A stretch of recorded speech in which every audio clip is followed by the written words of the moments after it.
എല്ലാവർക്കും ഓണാശംസകൾ. ഹലോ കൂട്ടുകാരെ, നമസ്കാരം. നിങ്ങൾക്ക് എല്ലാവർക്കും സുഖമല്ലേ? എനിക്കും എൻ്റെ അമ്മക്കൊക്കെ ഇവിടെ സുഖമാണ് കേട്ടോ. ഇന്ന് നമുക്ക് ഉപകാരപ്പെടുന്നൊരു വീഡിയോ ആണ്. നിങ്ങൾക്ക് എല്ലാവർക്കും ഉപകാരപ്പെടും. ഇതുപോലെ ചെറിയൊരു പെട്ടിക്കട തുടങ്ങിയിട്ട് ഞാൻ സമ്പാദിച്ച് വെച്ചതാണ് കേട്ടോ. ഓരോ ദിവസത്തെ വരുമാനം കിട്ടുന്നത് തൊണ്ടിൽ ഇട്ട് വെച്ചു അതിൽ നിന്ന് കിട്ടിയ സമ്പാദ്യമാണ് കേട്ടോ.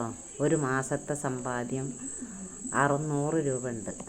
ഒരു മാസം എനിക്ക് ലോൺ അടക്കാനുള്ള പൈസ ഈ കച്ചവടത്തിൽ നിന്ന് കിട്ടും. ചെറിയൊരു പെട്ടിക്കടയാണ്, എൻ്റെ പെരൻ്റെ ഉള്ളിലൊരു പെട്ടിക്കടയാണ്. അതിൽ നിന്ന് കിട്ടുന്ന വരുമാനമാണത്. ഇതുപോലെ എല്ലാവരും ഒന്ന് ചെയ്ത് നോക്കുക. വീട്ടിൽ നിന്ന് പുറത്ത് പണിക്ക് പോകാൻ പറ്റാത്തവർക്കും ഇങ്ങനത്തെ ഒക്കെ ഒരു വരുമാനം ചെയ്യണത് നല്ലതാണ് കേട്ടോ. അതിൽ ഞാൻ 10 രൂപൻ്റെ ഒരു വയമ്പൻ കഷ്ണം കൂടി ആ തൊണ്ടിലിട്ട് വെച്ചു. ഇതിൽ നിന്ന് സാധനം വാങ്ങിക്കാൻ തികയാത്തപ്പോൾ ഇതിൽ നിന്ന് പൈസ എടുക്കും, പിന്നെ അതിൽ തന്നെ കൊണ്ടുവന്നിടും.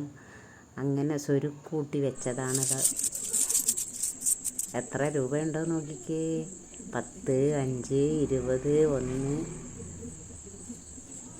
പല പല തൊട്ട് നാണയങ്ങൾ, തൊട്ട് മണി തൊട്ട്. ലൈക്ക് ചെയ്ത് സപ്പോർട്ട് ചെയ്യണേ.